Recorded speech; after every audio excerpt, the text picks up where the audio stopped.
Motorola Edge X30 with Snapdragon 8 Gen 1 performance and gaming review. We've talked a lot about the Snapdragon 8 Gen 1 chipset in our preview video right after launch. Now the chip has finally come to our office inside the Motorola Edge X30. So let's find out whether the new chip can rebuild the reputation of the Snapdragon flagship series. Snapdragon 8 Gen 1 on Moto Edge X30 Performance Geekbench 510°19. We got a score of 1200 for the single-core test and 3700 for the multi-core test at a temperature of 10 degrees Celsius. While at 20 degrees Celsius, the multi-core result came down to 3500. It seems that the CPU performance might easily be influenced by the temperature. But at the same time, note that the Geekbench May 5th not have got an update to adapt to the new chipset, and considering the software developed by Motorola is still an early version, the result might be not able to accurately reflect the improvement of 8 Gen 1's performance. Then we tested it again on Antutu benchmark. The overall score doesn't exceed 1 million as we saw in leaked screenshots, but remains at around 980,000. And there's a little gap between these two chips' CPU results. And surprisingly, the old 888 chip sometimes could achieve a better multi-core performance in the benchmark. Also, we learned that the result could be better if you find a way to get a lower testing temperature, like putting it in the fridge. Alright, it sounds a bit funny. If there is no significant improvement over the CPU performance, how about its power consumption running the benchmark? We all know that the 888 chip doesn't have good power efficiency on most Android flagship models, and the new 8 Gen 1 chip was even likely to be worse. At least for now, the power output when running the Geekbench 5 is even higher than what we got on the Snapdragon 888 platform. On an average, it went up to 10.5 W for multi-core test and 4.0 W for single-core test. We ran it at various temperatures and then tried to figure out how much of an impact was caused by the temperature factor. At 5 degrees Celsius room temperature, the Edge X30 can run up to 9,900 in the first round of the test, which has exceeded the average score of the latest Apple's A15 chipset running in the iPhone 13 Pro, which is almost 70% than most phones powered by the 888 chipset. And then we brought it to 15 degrees Celsius room temperature.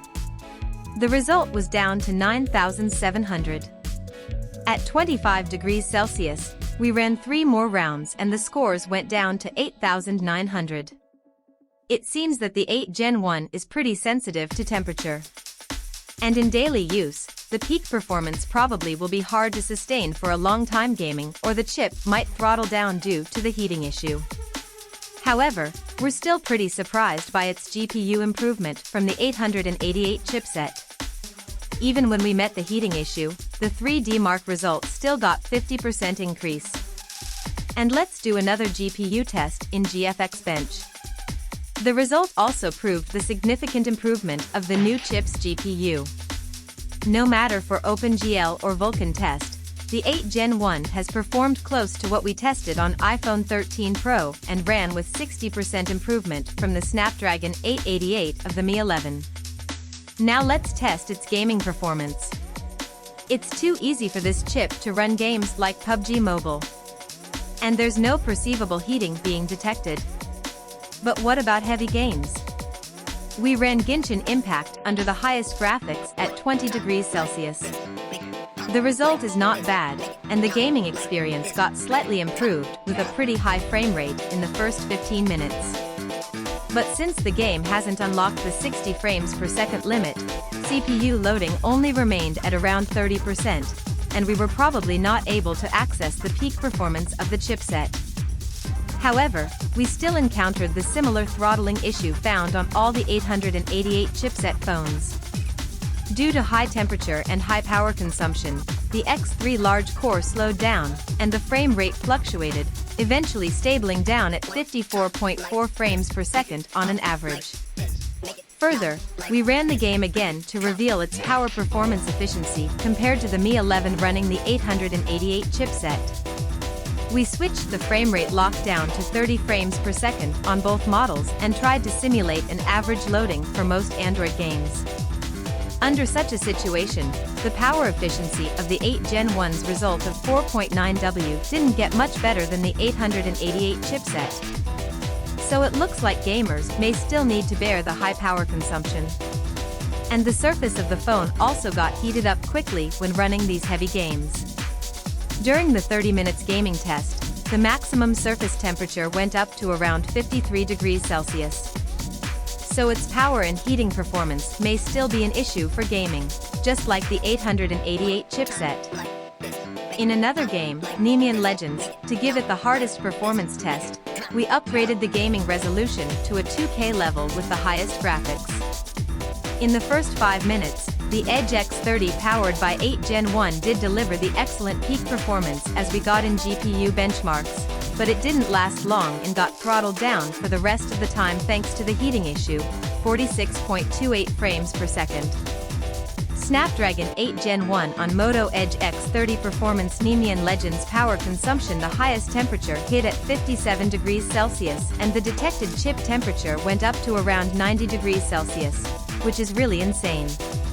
And the peak power even reached 14.1W, which is also the highest figure that we've tested over a phone's power output.